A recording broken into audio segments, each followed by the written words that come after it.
Principal, Madame la députée de Montarville. Merci beaucoup, Monsieur le Président. On apprend ce matin sous la plume de Denis Lessard dans la presse que la pensée du premier ministre évolue au sujet du projet de loi 62. C'est bien.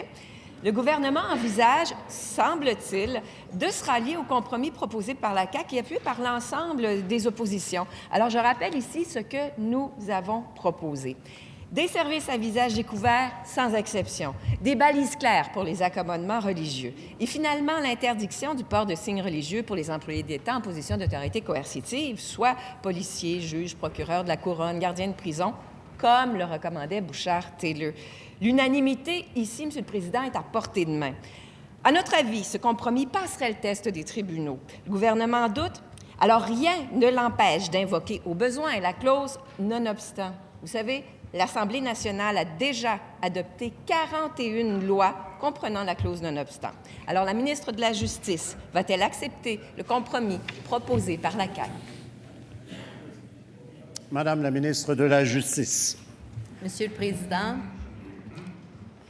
dans ce dossier, on aura la chance en commission parlementaire d'échanger sur les suites à donner ou les amendements potentiels que nous entendons de part et d'autre présenter. Ceci étant dit, Monsieur le Président, il y a dans le projet de loi des éléments sur lesquels on peut s'entendre, tout le monde ensemble, qui font déjà consensus.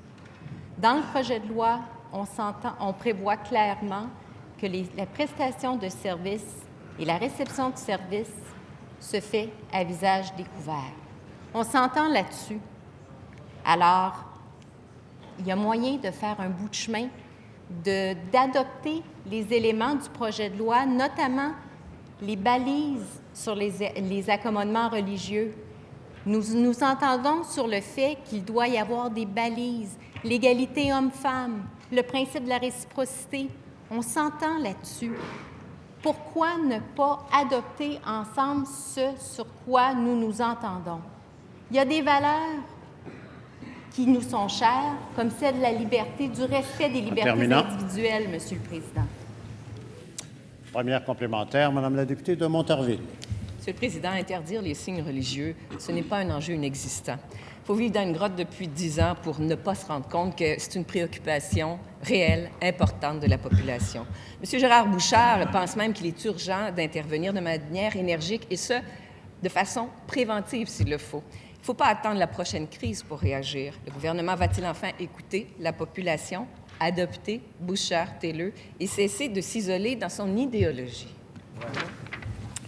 Madame la ministre de la Justice. Je ne répondrai pas à certaines attaques de la collègue, Monsieur le Président.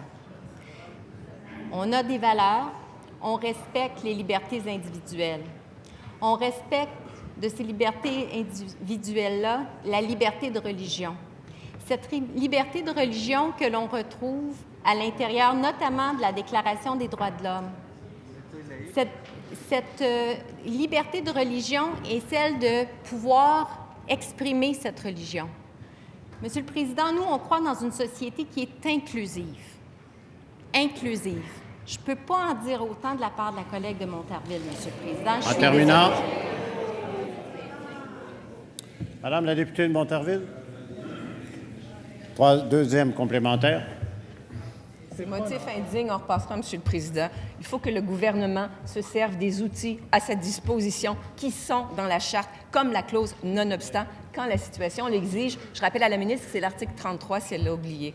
Quelle victoire ce serait si on parvenait à adopter tous ensemble ici le projet de loi 62. Ce serait un moment historique pour cette Chambre et c'est possible, Monsieur le Président, si le gouvernement libéral accepte de mettre un peu d'eau dans son vin. Le gouvernement va-t-il accepter le compromis proposé par la CAQ? Ça fait 10 ans que ça traîne. Madame la ministre de la Justice. Monsieur le Président, il n'y a pas, et le premier ministre a été très clair, il n'y a pas de marchandage à faire sur nos valeurs. Enlever des droits à des citoyens québécois, ça ne fait pas partie de nos valeurs.